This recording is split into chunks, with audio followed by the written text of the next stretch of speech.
नाज़रीन, programme Hyderabad times में आवां जो मेज़बान ज़फ़र हिकिड़ो अॼु वरी गुज़िरियल हफ़्ते जीअं अॼु बि आबादगारनि सां मौजूदु आहियूं। आबादगारनि जे मुख़्तलिफ़ जेके तंज़ीमूं आहिनि उन्हनि जो गॾियल इजलास थियो आहे ऐं हैदराबाद बाईपास वटि 23 दिसंबर ते 182 रुपया जेको नोटिफिकेशन जारी थी चुको आहे फ़ी मण कमंद जे अघ जो, उन ते अमल न थियण ख़िलाफ़ धरणे जो ऐलान कयो आहे। 23 दिसंबर ते हैदराबाद बाईपास ते आबादगारनि जूं तंज़ीमूं धरणो हणंदियूं। उन जे तयारियुनि जो जेको इजलास आहे उहो इजलास थी चुको आहे ऐं इजलास में भरपूर तयारियूं कयूं वयूं आहिनि ऐं सभिनी सिंध जे आबादगारनि खे उन धरणे में शिरकत जी दावत ॾिनी वई आहे।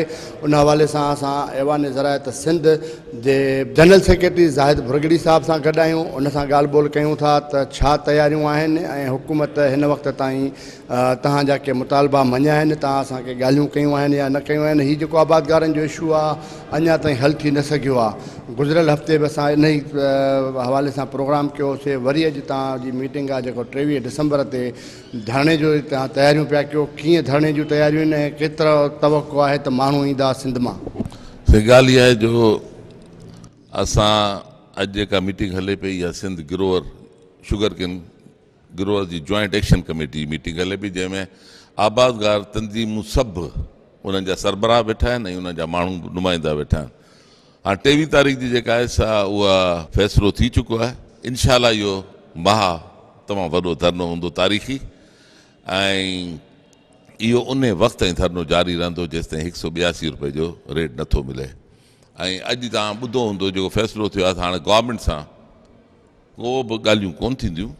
जेकॾहिं गवर्नमेंट असांखे ऐं आबादगारनि खे सिंध जे अकोमोडेट करणु चाहे थी त गवर्नमेंट 182 रुपए जो पंहिंजे नोटिफिकेशन ते अमल कराए त असां वठी करे पंहिंजे घर हलिया वेंदासीं। पर जेकॾहिं इहो नथो थिए त पोइ आबादगारनि जो असां ते तमामु घणो प्रेशर आहे ऐं आउं सम्झां थो त लाखों आबादगार पंहिंजे तरफ़ सां बची ईंदा। तव्हां सोशल मीडिया ॾिसो, सॼी सोशल मीडिया भरी पई आहे, फेसबुक भरियो पियो आहे, हर शइ भरी पई आहे।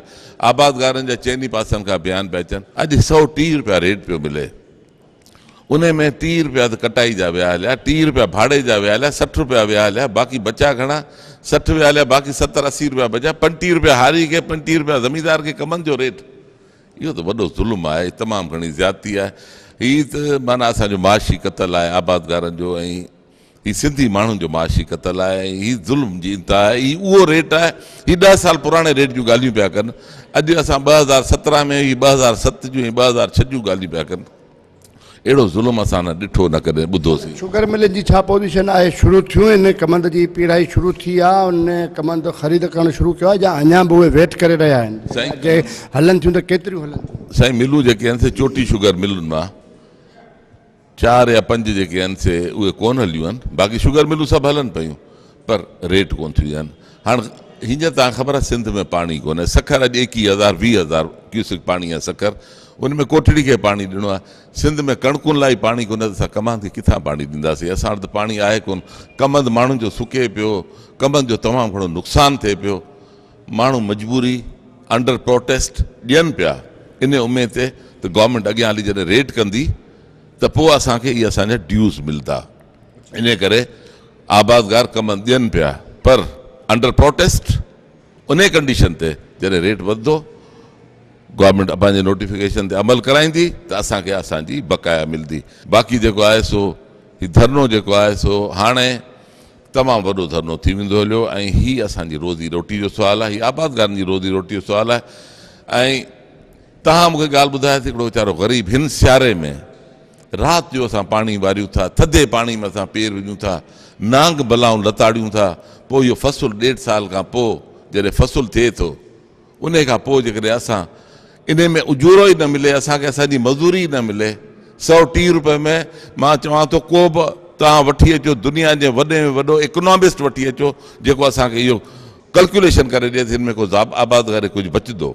हीअ असांजो नुक़सानु आहे, असांजी तबाही आहे, हीअ सिंध में ज़राअत जी तबाही आहे। हिन टाइम ते इहो फ़ैसिले सां जेकॾहिं पंहिंजो 182 रुपया अघु मुक़ररु करण वारे नोटिफिकेशन ते अमल नथो थिए ऐं 23 तारीख़ ते तव्हां धरणो बि हणो था, धरणो बि कामयाबु थिए थो ऐं उन जे बावजूदि बि तव्हांजो इहो मामिलो हल नथो थिए त पोइ आईंदा लाइ को लाहे अमल आबादगारनि जोड़ियो आहे? से ॻाल्हि आहे जो हींअर असांजी सॼी तवजो मरकूज़ आहे 23 तारीख़ धरने ते 23 तारीख़ धरने खां पोइ जेका सूरत हाल हूंदी उनखे ॾिसी पोइ अॻियां फ़ैसिलो कंदासीं। आबादगारनि जे इशू ते जेको अॼु हैदराबाद में गॾियल इजलास थियो आहे मुख़्तलिफ़ आबादगार तंज़ीमुनि जो, उन सिलसिले खे वधायूं था। असां सां नवाब साहब जिन मौजूदु आहिनि उन सां ॻाल्हि ॿोल कयूं था। हीउ जेको आबादगारनि जो इशू आहे गुज़िरियल 11 डिसंबर ते कराची बिलावल हाउस में धरणो बि लॻो ऐं वरी अवां 23 तारीख़ ते हैदराबाद बाईपास ते धरणे जूं तयारियूं पिया कयो। कीअं पिया ॾिसो धरणे में केतिरा माण्हू शरीक थींदा ऐं धरणे खां पोइ तव्हांजा मुतालबा मञिबा? सभिनी खां पहिरीं जेको 23 तारीख़ जो धरनो आहे उन जे हवाले सां ऐं हिकिड़ो sugar cane growers action committee जो जेको हिकिड़ो मुतफ़िक़ा फ़ैसिलो थियो आहे उन खां अॻु करणु थो चाहियां त गवर्नमेंट सां हाणे कंहिं क़िस्म जूं ॻाल्हियूं कोन थींदियूं। गवर्नमेंट सां असां कोन मिलंदासीं।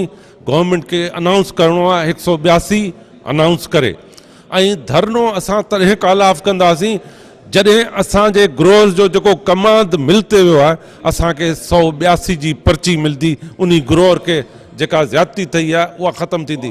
बाक़ी जेको धरनो असां हणूं था इनशाला वेंदासीं ऐं उते ई रहंदासीं जेसीं असांजा मुतालबा नथा मञा वञनि। ॿी ॻाल्हि, जे गवर्नमेंट को एक्शन थी करे असांजे माण्हुनि खे नथी अचणु ॾिए त पोइ असां छा कंदासीं, जिथां जिथां ज़िलनि मां डिस्ट्रिक्ट हेडक्वार्टर्स मां असांजा माण्हू अचनि था असां सॼी सिंध खे पैरालाइज़ करे छॾींदासीं। हर डिस्ट्रिक्ट में असां जेको आहे धरनो हणंदासीं ऐं मक़सदु आहे हेॾी वॾी ज़्यादती, हेॾी वेसाघाती अक्टूबर जूं मिलूं जेके हलण वारियूं हुयूं उहे नवंबर में कोन हलियूं, डिसंबर में हलियूं। डिसंबर में माना 130 रुपया, अरे 130 जेके काठ जेके बाम जे लाइ काठियूं आहिनि उन्हनि जो अघु 300 रुपया 350 रुपया आहे। कमां जिते लखे रुपया असां ख़र्च कया आहिनि। असांजो हिकिड़ो फ़सुलु विञायो आहे सरकार, सिंध सरकार। असां जेको आहे कमंद कढी ऐं उन में कणिक लॻाईंदा आहियूं। असां कणिक न पोखे सघियासीं। असांजो कमांद जेको आहे हाणे सुकी वियो हलियो। हाणे जॾहिं गर्मियूं थींदियूं त कमांद वढिबो कीअं, मिलनि में कीअं वेंदो? हीअ शुगर माफ़िया ऐं सिंध सरकार हीअ ॿई हिकु ई ॻाल्हि आहिनि, हिकु ई तस्वीर जा ॿ आहिनि। जेकॾहिं 23 तारीख़ ते धरणो लॻे थो उन जे बावजूदि तव्हांजो जेको मुतालबो आहे 182 रुपए वारो उन ते अमल नथो थिए, पोइ वधीक तव्हां लाइ अमल जोड़ियो आहे? इंशाअल्लाह ताला उहो बि एक्शन कमेटी जॉइंटली फ़ैसिलो कंदी। थी सघे थो असां कराची हलिया वञूं, CM हाउस जे घर जे अॻियां उते वञी CM हाउस ते वञी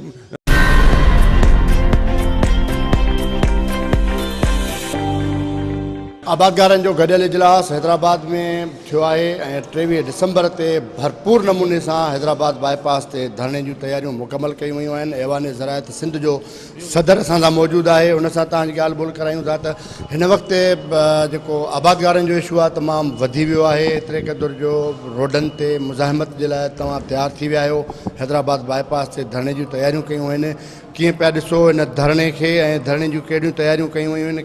केतिरो माण्हू हिन में मुतवक़ा आहे त हिन धरणे में शरीक थींदो? साईं, धरणो जेको असां हणूं पिया उहो मजबूरी तहत पिया हणूं। गवर्नमेंट असांखे जेको नोटिफाइड रेट आहे वठी कोन पई ॾिए, तंहिंजे करे असां जेके आबादगारनि सां ज़ुल्म पियो थिए हिन सूबे में, तंहिंजे करे मजबूरी में रोड ते माण्हू निकिरी ऐं ॿाहिरि ईंदा। असांजो जेको ख़्यालु आहे त गवर्नमेंट इन ॻाल्हि जो नोटिस वठे ऐं फौरी तौर ते असांखे रेट वठी ॾिए। कहिड़े बि क़िस्म जो फॉर्मूला जे मिल वारनि सां ठाहिणो अथनि, को सब्सिडी ॾियणी अथनि त उहा ॾियनि भले उन्हनि खे, पर असांजे ग़रीब आबादगार खे ना पीढ़ियो वञे कमनि सां गॾु ऐं उन्हनि खे रेट वठी ॾिनो वञे। जेको 182 रुपया नोटिफाई कयो अथनि उहो असांखे ॾियनि ऐं उन्हनि जी महिरबानी थींदी। 11 डिसंबर ते बिलावल हाउस अॻियां आबादगारनि धरणो हयो ऐं उन्हनि खे जेको आहे सो तशदुद जो निशानो बणायो वियो, जेलनि जे हवाले कयो वियो, उन्हनि खे मार कुट कई वई। जेकॾहिं इहा ई सूरत हाल 23 डिसंबर ते अव्हां सां बि थिए त पोइ अव्हां जो छा रद्द अमल हूंदो ऐं कहिड़ी हिकमत अमली तयारु कई पई? असांखे ॾिसो मारकुट थींदी या असांखे ॿधंदा या जेलुनि में अरेस्ट कंदा, उन सां असांखे को फ़र्क़ु कोन थो पए। इहो प्रोटेस्ट पोइ वधंदो ऐं इहो पोइ कराची बि पुॼंदो ऐं चीफ मिनिस्टर हाउस जे साम्हूं बि धरणो वरी लॻी सघे थो। मसइलो इहो आहे त असांजो इहो प्रोटेस्ट पोइ खुटंदो कोन। इहो हिकिड़ो मसइलो आहे जेको हेॾो जेको मजबूरी तहत माण्हू रोडनि ते जेके निकिरनि पिया त उहे मजबूर थी पिया निकिरनि, न त रोडनि ते छाजे लाइ माण्हू निकिरनि। तंहिंजे करे इहो जेको असांजो आहे हिकिड़ो 1 पॉइंट एजेंडा आहे, उन खे हल कयो वञे मसइले खे, ऐं गवर्नमेंट खे वरी बि ॻाल्हि ॿोल करे मसइले खे हल ई करिणो पवंदो न। तंहिंजे करे हींअर ई हल करे छॾे त उहो बहितर रहंदो। तव्हां सां को हुकूमत जो वॾे वज़ीर जो या कंहिं सरकारी नुमाइंदे जो को इन सिलसिले में राब्तो थियो आहे पाण गॾिजी को हिकमत अमली ठही आहे? असां सां टियों ॾींहुं वॾे वज़ीर ख़ुदि ॻाल्हायो त असां सां मीटिंग कई हुअसि पाण उन इहा ई ॻाल्हि कई त को रस्तो कढियो वञे त असां उन्हनि खे ॿुधायो त भई 170 रुपया जो मिल वारा ॾियनि ऐं 12 रुपया सिंध गवर्नमेंट सब्सिडी ॾिए त उन ते असांखे को एतिराज़ु कोन्हे पर असांखे रेट 182 रुपया मिलणु खपे। इहा वॾे वज़ीर सां ख़ुदि सां असांजी ॻाल्हि थी। आहे मुतवक़ा आहे त 23 खां अॻु में तव्हां उन असांखे चयो 2-3 ॾींहंनि में आउं तव्हांखे वरंदी ॾींदुसि पर अञा का वरंदी आई कान्हे। वज़ीर आला खे असां इहो ई चई आयासीं त ॿुधाइजो असांखे, हू असांखे इंफॉर्म कंदा त हीअ असांखे करे सघनि था या नथा करे सघनि। माना सिंध गवर्नमेंट जी सब्सिडी ॾेई विझे 12 रुपया ऐं कुझु रेट हुननि खां वठी ॾे 170 रुपया त 182 ते वरी असांजो मक़सदु इहो ई आहे त 182 रुपया जेको रेट ही बि 5 सालनि जो रेट अथव साईं। इन्फ्लेशन थी आहे 5 सालनि में, उहा बि कोन था काउंट करूं। ही 5 साल पुराणो रेट आहे जेको असां घुरूं पिया। अव्हांखे जेकॾहिं सब्सिडी तौर ते 12 रुपया ॾिना वञनि ऐं जेकॾहिं अघु 170 रुपया मुक़ररु कयो वञे त इहो फ़ैसिलो अव्हांखे क़बूल हूंदो? असांखे 182 रुपया रेट खपे। 182 खां घटि असां कोन राज़ी थींदासीं। पोइ उनखे कीअं बि हू उनखे फॉर्मुलेट करनि उहो हुननि जो मसइलो आहे पर असांखे 182 रुपया असांजो रेट आहे। नाज़रीन, आबादगारनि जो इशू साॻे जो साॻियो आहे। अञा ताईं सेम मसइलो आहे। 182 रुपया अघु आबादगारनि खे मुक़ररु हुअण बावजूदि न मिली सघियो आहे। शुगर मिलूं बि शुरू थी चुकियूं आहिनि पर हुते 130 रुपया 140 रुपया फ़ी मण कमंद जो अघु शुगर मिल मालिकान आबादगारनि खे ॾियनि था ऐं आबादगार इन फ़ैसिले खे कॾहिं बि मञण लाइ तयारु न आहिनि। आबादगारनि इहो बि ऐलान कयो आहे त जेकॾहिं हुकूमत सां राब्तो कयो त उहो हुकूमत सां राब्तो बि न कंदा ऐं 23 दिसंबर ते हर सूरत में पंहिंजो धरणो बरक़रार रखंदा। धरणे खां पोइ ई ॻाल्हियूं थी सघनि थियूं। हिन वक़्तु असां सां सिंध आबादगार ऐवान ज़रायत सिंध जो अॻवान मौजूदु आहे नबी बख़्श सेठियो साहिबु। कीअं पिया ॾिसो तव्हां वॾी जदोजहद कई आहे तमामु घणी उनजे बावजूदि धरणा बि लॻा बिलावल हाउस जे अॻियां, एहतजाज बि थिया, प्रेस कॉन्फ्रेंसियूं बि थियूं पर उनजे बावजूदि तव्हांजा मामला हल नथा थियनि। अॼु वरी तव्हां 23 दिसंबर ते हैदराबाद बाईपास ते धरणे जूं तयारियूं करे रहिया आहियो। छा पिया सम्झो हिन धरणे खां पोइ को हुकूमत जे पॉलिसियुनि में का नरमी ईंदी? तव्हांजा मुतालबा मंझबा या जीअं जो तीअं कमु हलंदो? आउं साईं अर्ज़ु कंदो हलां तव्हांजी महिरबानी सिंध टीवी जी। पहिरीं ॻाल्हि इहा आहे त असां मुतालबो सिर्फ़ु इहो पिया करियूं बल्कि मुतालबो छा आहे असीं पंहिंजो हक़ पिया घुरूं। गवर्नमेंट हिकिड़ो आइनी ऐं क़ानूनी किरदारु अदा कंदे 182 रुपये जो नोटिफिकेशन कढियो आहे ऐं पासमा सिंध वारा सिंध जे शुगर मिलनि वारा उन में बि घोटकी जी 5 मिलनि खे छॾे जेके 182 रुपया ॾियनि पियूं, बाक़ी शुगर मिलूं 130 रुपया ऐं 40 रुपया ॾियनि पियूं।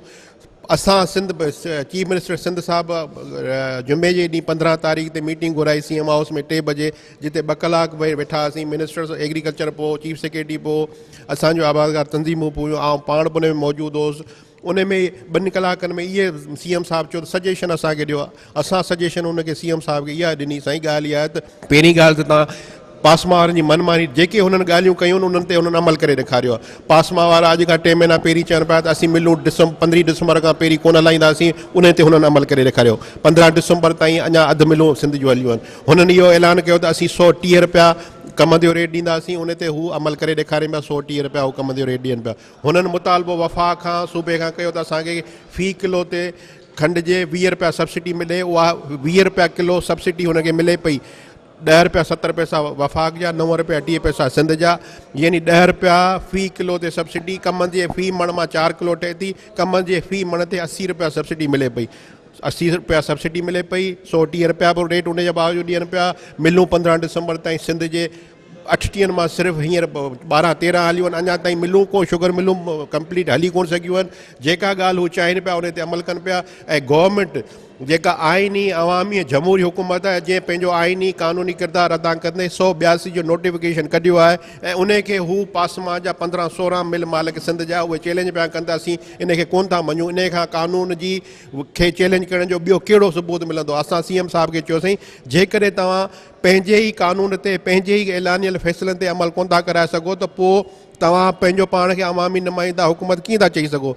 तव्हां हिकिड़े पासे 15-16 पासमा सिंध जे शुगर मिलनि जा मालिक आहिनि, ॿिए पासे तव्हांजा 2 खां 2.5 करोड़ ज़मींदार आहिनि। तव्हां उन्हनि 2.5 करोड़ ज़मींदारनि जे हक़नि जे बजाए उन्हनि जे जाइज़ कानूनी मुतालबे ते अमल करण जे बजाए अञा बि असां सां ॻाल्हियूं करे पिया त छा करियूं? छा करण जो वक़्तु कोन्हे। हाणे जेको तव्हां ऐलान कयो उन ते अमल करण जो वक़्तु आहे। ऐं अॼु हिन आबादगार तंज़ीम में असां चैम्बर ऑफ एग्रीकल्चर आबादगार बोर्ड सिंध आबादगार इत्तेहाद इहो फ़ैसिलो कयो आहे त हाणे जेकॾहिं असांखे गवर्नमेंट घुराईंदी त असांजो सिर्फ़ु टाइम ज़ाया करण जी हुनजी कोशिशि हूंदी, असांजे धरणे खे नाकाम करण जी कोशिशि हूंदी। इन करे अॼु सभिनी फ़ैसिलो कयो आहे त 23 तारीख़ जो धरणो लॻंदो, उन में जेकॾहिं गवर्नमेंट असांखे अमल नथी कराए ॾिए त पोइ उन खां पोइ इहो हिकिड़ो वार्मअप धरणो हूंदो, उन खां पोइ जेको धरणो निकिरंदो उहो उन जो जेको स्ट्रेटजी असीं ठाहींदासीं उहो हिन खां वधीक पावरफुल हूंदो ऐं वधीक जेको ताक़तवर हूंदो।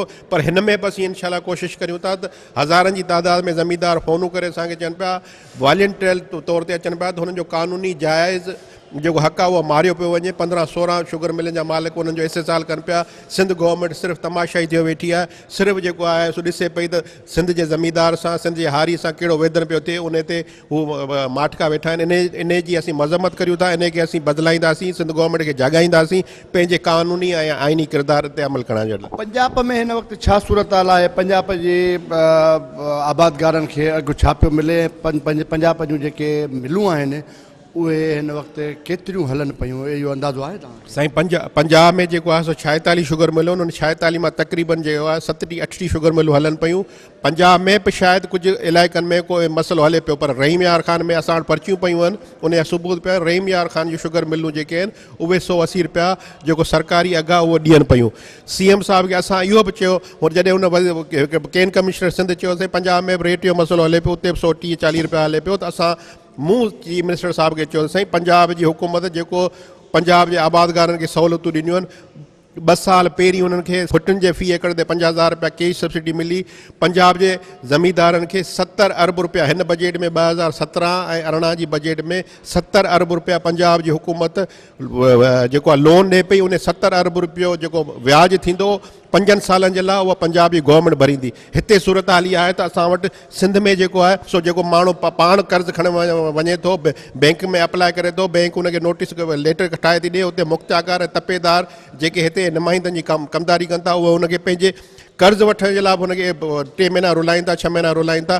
त पंजाब में ज़मींदार खे एतिरियूं फैसिलिटियूं मिलनि पियूं, 50,000 रुपया फ़ी एकड़ ते सब्सिडी, हींअर वरी 50,000 रुपया ॾियनि पिया हुनखे जेको तेली बिज पोखे पियो ज़मींदार, उनखे 50,000 रुपया फ़ी एकड़ जेकॾहिं 50 एकड़ तेली बिज पोखे थो, यानी सनफ्लावर सोयाबीन पोखे थो, त उनखे 50,000 रुपया फ़ी एकड़ जे मद में कैश सब्सिडी मिले पई। उनखां पोइ 70 अरब रुपया जेको कर्ज़ु मिले पियो उनजो व्याज जेको आहे सिंध पंजाब गवर्नमेंट भरे पई। हिते असांखे छा पियो मिले? सिर्फ़ु सखणा वाइदा मिलनि पिया ऐं जेको क़ानूनी आइनी किरदार आहे उन ते बि अमल सिंध गवर्नमेंट कोन पई कराए सघे। अच्छा, जेकॾहिं तव्हांखे सब्सिडी तौरु मिसाल गवर्नमेंट चए त 170 रुपया मुक़ररु कयूं था, 12 रुपया तव्हांखे या 14 रुपया सब्सिडी करे 182 रुपया अघु पूरो करे तव्हांखे मिले, छा इहो अव्हांखे मंज़ूर? असांजो डिमांड इहा आहे त 182 रुपया असांखे करे ॾिए, पोइ गवर्नमेंट मिल वारनि खे ॾिए थी, ज़मींदार खे ॾिए थी, असांखे 182 रुपये खां घटि 10 पैसा क़ाबिल क़बूल कोन्हे। पोइ 170 मिल वारा ॾियनि, 12 रुपया गवर्नमेंट ॾिए, पर असांखे 182 खपे, 182 खां 12 पैसा 10 पैसा बि घटि असांखे क़ाबिल क़बूल कोन्हे। महिरबानी, नबी बख़्श सेठियो हुयो, हुन जूं अवां ॻाल्हियूं ॿुधियूं ऐं अञा वधीक ॿिया आबादगार बि मौजूदु आहिनि, कोशिशि करे उन्हनि सां बि तव्हांजी ॻाल्हि ॿोल कराईंदासीं त 23 तारीख़ ते धरणो ऐं धरणे खां पोइ जेकॾहिं उन्हनि जा मुतालबा न मञिया विया त उन्हनि जो छा लाइ अमल हूंदो।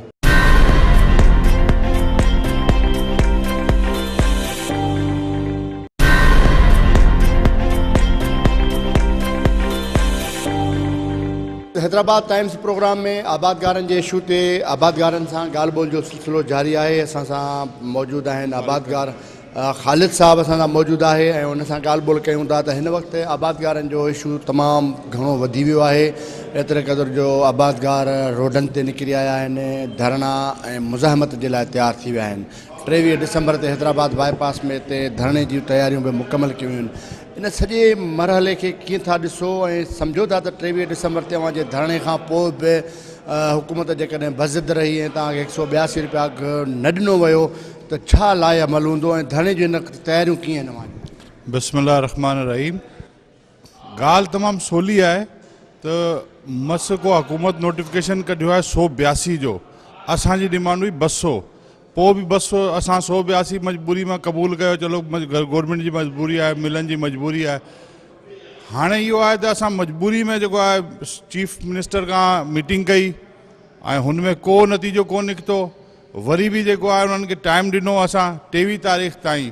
हिननि असांजा मुतालबा जेका जाइज़ आहिनि नोटिफिकेशन जे मुताबिक़ पैसा जेको गवर्नमेंट खे पंहिंजो नोटिफिकेशन कानून खे अमल कराइणो आहे। गवर्नमेंट जो को थोरो कोन्हे, को मिल वारनि थोरो कोन्हे। 130 असीं कोन था मञूं, 140 कोन था मञूं, 120 कोन था मञूं। ही 23 तारीख़ वारो धरनो इंशाल्लाह तारीख़ी थींदो। हिन में बि अगरि पंहिंजा असांजा मुतालबात कोन कया, असां रोड जाम गंबट खां जाम ऐं असां सां तशदुद कयो, पोइ सॼे सिंध जी सॼी रोडूं बंदि कंदासूं। हुन खां पोइ असां मुतालबात कोन थिया त चीफ मिनिस्टर जे हाउस जे बिल्कुलु साम्हूं धरनो। हींअर बि असीं कोन उथंदासीं बिना श्योरिटी वठी। असांखे बिल ॾे 182 असीं जाइज़ हक़ आहे, को गैर क़ानूनी ॻाल्हि कान्हे, को गैर इख़लाक़ी ॻाल्हि कान्हे। मुख़्तसर इहो आहे ज़मींदार तमामु घणा हींअर टेंशन में आहिनि, कावड़ तमामु घणी आहे, पंहिंजे हथनि सां पंहिंजे खेतनि खे बाहि ॾेई छॾी आहे। मिस्री खान खोसे में हिकिड़े ज़मींदार पंहिंजो कमनि साड़े छॾियो आहे। तव्हां सॼे सिंध खे हिन ॻाल्हि जी ख़बर आहे। पोइ बि जेको आहे गवर्नमेंट न कराए, मिल वारनि जो एतिरो ख़्यालु करे सब्सिडी ॾे अरबनि रुपयनि जे हिसाब सां, उहो बि मिल वारनि खे। वफ़ाक़ अरबई रुपयनि जे हिसाब सां सब्सिडी ॾे, उहो बि मिल वारनि खे। भाई आबादगार खे कुझु ॾियो, पंहिंजो सर्वाइव करे। आबादगार तंग थींदो, पोइ खंडु 100 रुपए में वठंदा, सभु पछाड़ी में हर माण्हू खे तकलीफ़ थींदी। अॻे इंडिया खां टमाटो घुरायो, हाणे टमाटो 100 खां मथे वियो हलियो। ईअं जेको आहे न, पंहिंजे बसर खे तकलीफ़ ॾिनी, बसर जेको आहे इंडिया खां घुरायो, बसर महांगो थी वियो। अहिड़े हिसाब सां जॾहिं आबादगार कमंद कोन पोखींदो त इहो ई खंडु माण्हुनि खे महांगी वठणी पवंदी। हर साल आबादगार जॾहिं बेशु थींदो आहे अघ जो, त इहो ई फ़ैसिलो कंदा आहिनि त ईंदड़ साल आबादगार कमंद न पोखींदा ऐं उनजी पोखाई न कंदा। ऐं एहतजाजनि बि चवंदा आहिनि, जलसनि जुलूसनि में, तक़रीरुनि में, मीटिंगुनि में बि चवंदा आहिनि। पर हर साल कमंद जी जेका पोखाई में वाध थींदी थी वञे, इहो छा सबबु आहे? जी आसान ॻाल्हि आहे, हिन में बि गवर्नमेंट जी नाहेली आहे। हिकिड़ो इंडियन ट्रेड जेके आहे न, हुन में सिंध खे, ख़ासि कर सिंध खे जेको असांजो टमाटो आहे, असांजी बकर आहे, जेकी बि असांजी सब्ज़ी आहे, उहो पंजाब घणी वञे थी। त पंजाब में जॾहिं अचे थो इंडिया खां, उहो सस्तो पए थो। पंजाब जेको जॾहिं न वठंदो, असांजी शइ हिते रुलंदी, त आबादगार आल्टरनेट क्रॉप ते वेंदो। आल्टरनेट में कमनि छा आहे त थोरी फसल में वधीक आहे त भई नफ़ो कन्फर्म आहे, रेट एतिरो आहे त आउं एतिरो ख़र्चु कंदो त मूंखे मिलंदो। ॿियो इहो आहे त काटन असांजे मुल्क जी मेन क्रॉप आहे। काटन में जॾहिं खां गुलाबी सुंडी आई आहे, जेको हुन ते को बि गवर्नमेंट जो कमु कान्हे, त माण्हू जेको आहे गुलाबी सुंडी जेको नुक़सानु ॾिए थी काटन में, त आल्टरनेट क्रॉप ते वियल आहे। आल्टरनेट बाग तयारु थिए थो 7-8 साल खां पोइ, त हाणे माण्हू हींअर महीने में ॿधो पियो आहे ख़र्चे में। त आल्टरनेट क्रॉप में पोइ माण्हुनि खे कमंद वधीक सूट कयो, नंढो आबादगार बि कमंद में वियो हलियो। हाणे जॾहिं परेशानी थींदी, आल्टरनेट क्रॉप छॾे वरी ॿी क्रॉप में अची ईंदा। जीअं बसर हिल साल वधीक अघु कयो, आईंदे माण्हू बसर वधीक पोखींदा, सवलो कमु आहे। अहिड़े हिसाब सां गवर्नमेंट खे खपे त जेको पिंक आहे गुलाबी सुंडी, हुन ते रिसर्च करे ऐं हुनजो को हल तलाश करे सुठा बिज आणे। इंडिया जा बिज बंदि करे काटन जा, काटन वधी वेंदी, कमनि पंहिंजे पाण घटि थींदो, लेवल में अची वेंदो। हींअर जनूबी पंजाब जेको काटन जो घर आहे, उहो बि हींअर कमनि जो घर थी वियो आहे।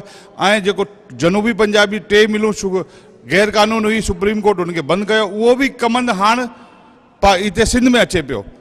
त हिन जे करे इहो मसइलो आहे त आल्टरनेट क्रॉप जो अघु कोन्हे, त कमंद वधी वियो। पंजाब जे आबादगारनि ऐं सिंध जे आबादगारनि में कहिड़ो फ़र्क़ु आहे? छा पंजाब जे आबादगार खे हुते हुकूमत वधीक सहूलियतूं ॾिनियूं आहिनि, या सिंध जे आबादगार खे सिंध हुकूमत वधीक सहूलियतूं ॾिनियूं? जी, पंजाब जे आबादकारनि खे वधीक सहूलियत आहे। हुते लेज़र जो सब्सिडी वधीक आहे, त लेज़र घणा आहिनि। ईअं ड्रिप इरीगेशन आहे, त हुते 80% पंजाब गवर्नमेंट ॾिए थी। सिंध में ही फैसिलिटी 50% ते आहे।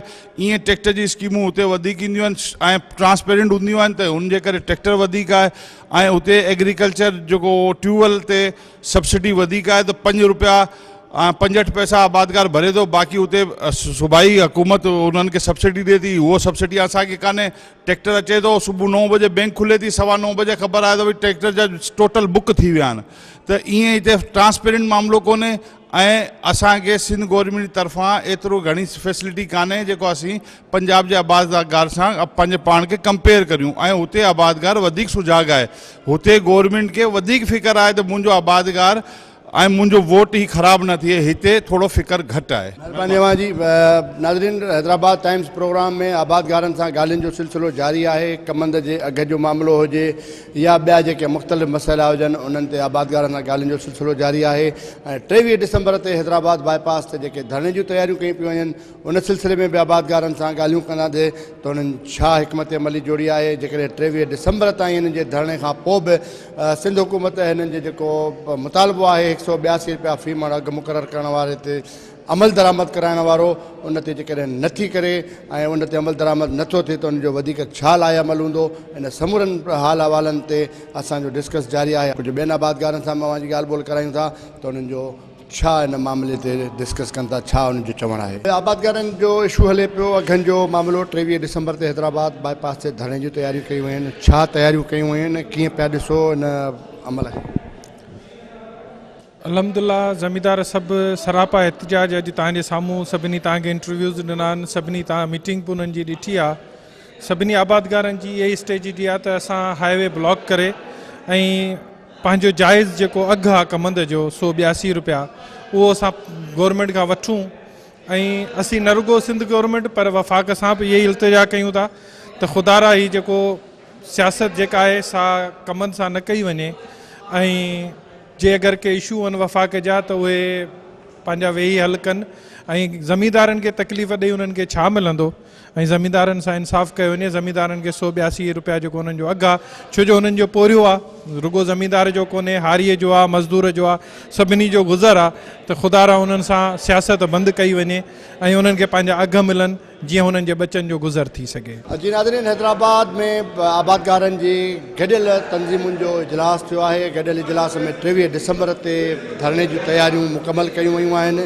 असां सां सिंध आबादगार बोर्ड जा अॻवान मौजूदु आहिनि, उन्हनि सां ॻाल्हि ॿोल करायूं था तव्हांजी। असांजो त सभिनी खां पहिरीं ॻाल्हि अॼु जेको शुगर केन एक्शन कमेटी जो इजलास हो उन में 2 फ़ैसिला थिया। सभिनी खां पहिरीं ॻाल्हि 23 तारीख़ जो जेको धरनो हो उनखे फाइनलाइज़ कयो वियो, उन अरेंजमेंट्स जे बारे में। ॿिए नंबर ते छो त असांजी सरकार सां मीटिंग थी 2 ॾींहं पहिरीं, उन में सभिनी ज़मीदारनि जो हिन वक़्तु इहो ख़्यालु हो त हाणे अॼु खां वठी 23 तारीख़ ताईं सरकार सां न मिलो। इन करे न मिलो, अगरि 182 उन्हनि खे अनाउंस करणा आहिनि अनाउंस कनि त पोइ असीं वरी पाण मीटिंग करे जो कुझु लाइ अमल हूंदो तय करे वठंदासीं। फ़िलहालु असांजी तवजो 23 तारीख़ ते हिकु पुरअमन प्रोटेस्ट करण जी आहे ऐं पोइ 23 तारीख़ खां पोइ जेको लाहे अमल थींदो उहो असां 23 तारीख़ ते अनाउंस कंदासीं गॾिजी त 23 तारीख़ खां पोइ जो कहिड़ो लाहे अमल थींदो। हिन वक़्तु असांजो लाहे अमल इहो आहे त असीं उते अची वियूं ऐं जेतिरो बि असांखे टाइम लॻे, ॾींहुं लॻे, हफ़्तो लॻे, 4 ॾींहं लॻे, पंहिंजे जेका असांजी जाइज़ हिकिड़ी ॻाल्हि आहे जेको कानून आहे नोटिफिकेशन जे हिसाब सां उन नोटिफिकेशन ते फुल फौरी अमल दरामद थिए। अवांजो एहतजाज आहे 23 ते धरणे जूं तयारियूं मुकमल आहिनि ऐं हिन वक़्तु जेका पोज़ीशन आहे तव्हां सिंध ऐं पंजाब खे जेकॾहिं कंपेयर कयूं त सिंध जे आबादगारनि ऐं पंजाब जे आबादगारनि जो जेको कमंद जो इशू आहे उहो कीअं पंजाब में आबादगारनि खे पंहिंजो सही रेट मिले पियो ऐं केतिरियूं शुगर मिलियूं हलनि? पंजाब त खे त जहिड़ियूं सहूलियतूं आहिनि उन्हनि सहूलियतुनि जी ॻाल्हि कबी त लिस्ट थी वेंदी डिघी, पर तव्हां सिंध में ई रुगो ॾिसो त सिंध जूं 4 शुगर मिलूं हिन वक़्तु 182 रुपया घोटकी में ॾियनि पियूं, जिन जे कमंद मां खंडु बि घटि थी मिले। जेके शुगर मिलूं बि नयूं लॻलूं आहिनि उन्हनि जी जेका कॉस्ट ऑफ प्रोडक्शन आहे सा बि वधीक आहे। असां जूं जेके हेठियूं ऐं शुगर मिलूं आहिनि जिन जी कॉस्ट ऑफ प्रोडक्शन घटि आहे, जेके वधीक मुनाफ़े वारियूं पुराणियूं शुगर मिलूं आहिनि उहे माण्हुनि जो ऐं हिते जेके ज़राअत पेशा माण्हू उन्हनि जो क़त्लेआम कनि पियूं। सम्झो था त पंजाब जे आबादगार सिंध जे आबादगार खां ख़ुशहाल आहे, तव्हांजो चवण जो मक़सदु इहो आहे ख़ुशहाल आहे ऐं उनखे वधीक फैसिलिटी। पंजाब जे आबादगार खे जेतिरियूं फैसिलिटीज़ आहिनि आउं सम्झां थो त सिंध जे आबादगार जे उन में अधु बि कोन्हनि। ऐं हिकिड़ी बि तव्हांखे रुगो ॿुधाए वञा, पहिरीं फैसिलिटी हींअर तेली ॿिजनि जे पोखीअ जे मथां 5000 रुपया फ़ी एकड़ ॾिनो पियो वञे सब्सिडी, 2500 रुपया इंश्योर पियो कयो वञे त उहो तेली ॿिज जेको आहे सो वरितो वञे। अचो कमंद जे मसइले ते त 180 रुपए जो नोटिफिकेशन असांजे सिंध जे नोटिफिकेशन खां 15 ॾींहं पहिरीं निकितो। हालांकि असांजी जेका सीज़न आहे सा उन सीज़न असांजी महीनो अॻु आहे, पर उन्हनि जो नोटिफिकेशन आहे सो उन खां पहिरीं निकितो। अचो ट्रैक्टरनि जी फ़राहमीअ ते, लेज़र लैंड लेवलिंग ते, ड्रिप इरीगेशन ते, उन में सभिनी शयुनि ते जहिड़ो पंजाब सरकार जी तवज्जो ऐं सब्सिडी आहे उहा असां वटि सिंध सरकार में उनजे बिल्कुलु कंपैरेटिवली का बि शइ कान्हे। जेका 23 तारीख़ जी असांजी बिल्कुलु स्ट्रॉन्ग ते तयारियूं आहिनि। असां सभिनी सॼे सिंध वारनि खे जिते बि असांजा मेंबर आहिनि सभिनी ॿुधाए छॾे थियूं, इनशाला असां धरणो हणंदासीं जेसि ताईं असांजा प्रॉब्लम सॉल्व न थींदा, 182 अघु न ॾींदा, ओसि ताईं असां न निकिरंदासीं। इहो असांजो हिकिड़ो फ़ैसिलो थियल आहे। हीअ हुकूमत असांखे ॼाणी वाणी असांखे तबाह करे पई। हीअ असांजे आबादगारी मोशत जेका आहे सा तबाह थी वई आहे। तंहिंमें असांजा हारी जेके आहिनि से उन जो जेको अव्हांखे हाल आउं ॿुधायां त अव्हां हैरान थी वेंदा हलिया, जिन वटि खाइण लाइ कोन्हे ऐं उहे बि असां सां गॾु पिया इहे पीस हुजनि। असांजी गुज़ारिश आहे गवर्नमेंट खे त महिरबानी करे 23 तारीख़ खां पहिरीं इहो इन ते अघु मुक़ररु कयो वञे। नाज़रीन, हैदराबाद टाइम्स प्रोग्राम में सिंध जे आबादगारनि जा ॿुधा मामला। आबादगारनि जो चवणु आहे त 182 रुपया अघु त मुक़ररु कयो वियो आहे सिंध हुकूमत जे तरफ़ां, पर बार बार एहतजाज करण जे, बार बार प्रेस कॉन्फ्रेंसूं करण जे, इजलास घुराइण जे सिंध हुकूमत उन 182 रुपया फ़ी मण कमंद जो अघु मुक़ररु करण वारे अघ ते अमल दरामद नथी कराए, जंहिंजे करे मामला तमामु ख़राब थी विया आहिनि। आबादगारनि जो जेको मईशत आहे उहा तबाह थी रही आहे, कमंद सुकी रहियो आहे। ईंदड़ जेको फ़सुलु आहे कणक जी पोखाई उहा बि सख़्तु मुतासिर थी रही आहे। आबादगारनि जो चवणु आहे त हिन वक़्तु सिंध में पाणीअ जी बि सख़्तु खोट आहे, जंहिंजे करे जेको हुनजे ज़मीनुनि में बीठल कमंद आहे उहो सुकी रहियो आहे ऐं पाणी न हुजण जे करे जेको कणक जी पोखाई थींदी उहा कणक जी पोखाई बि सख़्तु मुतासिर थींदी। आबादगार हैदराबाद बाईपास ते 23 डिसंबर ते धरणे जूं तयारियूं मुकमल करे वेठा आहिनि ऐं हुननि जो चवणु आहे त 23 डिसंबर खां अॻु में जेकॾहिं खान हुकूमत ताउन कयो, हुकूमत राब्तो कयो ॻाल्हियुनि जो, हू हुकूमत सां ॻाल्हियूं बि न कंदा ऐं 23 डिसंबर ते हर सूरत में 182 रुपया कमंद जो अघु मुक़ररु करण वारे नोटिफिकेशन ते अमल दरामद कराइण लाइ एहतजाज जो सिलसिलो जारी रखंदा, धरणो हणंदा ऐं जेकॾहिं धरणे खां पोइ बि उन्हनि जी न ॿुधी वई त हू वधीक लाइ अमल जोड़ींदा। CM हाउस जे अॻियां बि धरणो हणंदा ऐं जेको आहे सो बिलावल हाउस जे अॻियां बि धरणो हणंदा ऐं पंहिंजी जदोजहद जेको सिलसिलो हूंदो उहो जारी रखंदो। हुकूमत खे घुरिजे त आबादगारनि जे मसइले ते संजीदगी सां पंहिंजो को किरदारु अदा करे। प्रोग्राम हैदराबाद टाइम्स जो वक़्तु पुॼाणींदे पहुतो आहे। पंहिंजे मेज़बान ज़फ़र अकड़ो खे ॾींदा इजाज़त। वरी मथे हफ़्ते कंहिं ॿिए शो सां कंहिं ॿी जॻह ते मुलाक़ात थींदी। तेसिताईं साथ सलामत, सिंध सलामत।